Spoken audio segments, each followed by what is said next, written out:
এই খবরের আপডেট আপনাদেরকে পরবর্তী সময়ে দেব। আপাতত নজর রাখবো অন্য আরো একটি গুরুত্বপূর্ণ খবরে, যেখানে ট্রাম্প প্রশাসনের বিরুদ্ধে মামলা। হার্ভার্ড বিশ্ববিদ্যালয়ের $2.2 বিলিয়ন অনুদান স্থগিত করার জন্য মামলা হার্ভার্ডের।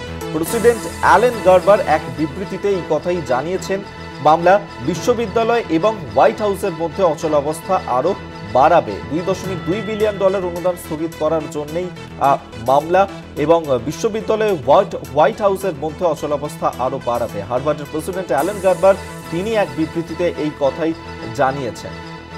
আমরা এই নিয়ে আরো বিস্তারিত জানবো আমাদের পলিটিক্যাল এডিটর আশিস চট্টোপাধ্যায়ের কাছ থেকে। আশিস দা, দেখো, মার্কিন যুক্তরাষ্ট্রের বিশ্ববিদ্যালয়গুলোর বিরুদ্ধে যে যুদ্ধ শুরু করেছেন ডোনাল্ড ট্রাম্প, এই প্রথম সেটা একটা বড়সড় বাধার সামনে এসে দাঁড়ালো। প্রাইভেট ইউনিভার্সিটি হার্ভার্ড তারা মামলা করেছে অনুদান বন্ধের বিরুদ্ধে। অনুদানের পরিমাণও প্রচুর, প্রায় $220 কোটি।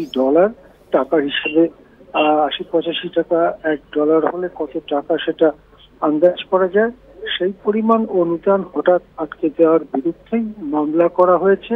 বিশ্ববিদ্যালয় নিজেই জানিয়েছে সেটা, এবং হার্ভার্ডের সাথে আমেরিকার সরকার এই যে লড়াই চলছে তাতে বিস্মিত গোটা পৃথিবী। কেননা পৃথিবীর প্রথম 10টি বিশ্ববিদ্যালয়ের একটি বরাবর থেকেছে হার্ভার্ড। এই বিশ্ববিদ্যালয়টি 389 বছর আগে প্রতিষ্ঠিত হয়েছিল, 1636 সালে। আধুনিক দুনিয়ায় যাকে আইভি লীগ বলা হয়, সেরা 10টি বিশ্ববিদ্যালয়, তার মধ্যে সব সময় প্রথম 3টির মধ্যে স্থান থেকেছে হার্ভার্ডের, থেকেছে Oxford university, Massachusetts institute of technology বা কেমব্রিজ বিশ্ববিদ্যালয়।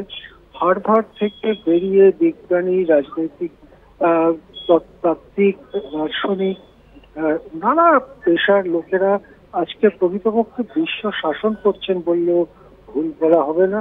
সেই হার্ভার্ডকে গলাটিতে অনুদান বন্ধ করে মেরে দেওয়ার যে কথা ট্রাম্প বলেছেন, এবং মিথ্যে কথা বলে যে তারা ইহুদি বিদ্বেষ ছড়াচ্ছে, এটাও আমাদের দেশের অনেকটা কেন্দ্রীয় সরকারের বিরুদ্ধে কথা বললেই সন্ত্রাসবাদীদের সঙ্গে যোগাযোগ আছে বলে দাগিয়ে দেওয়ার মতো।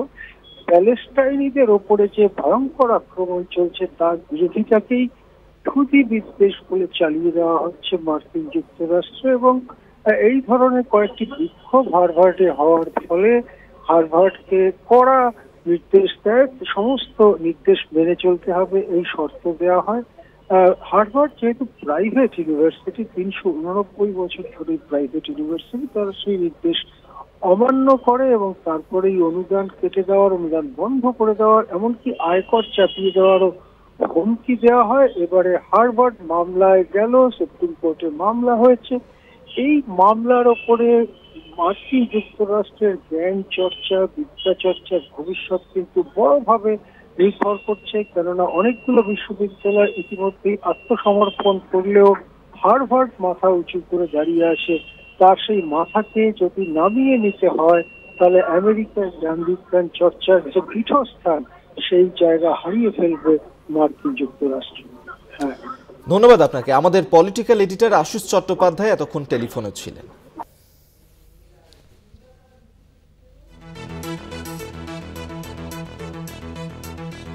ট্রাম্প প্রশাসনের বিরুদ্ধেই মামলা। হার্ভার্ড প্রেসিডেন্ট অ্যালেন গার্বার এক বিবৃতিতে এই কথাই জানিয়েছেন। মামলা বিশ্ববিদ্যালয়ের হোয়াইট হাউসের মধ্যে অচলাবস্থা আরো বাড়বে বলেই মনে করা হচ্ছে।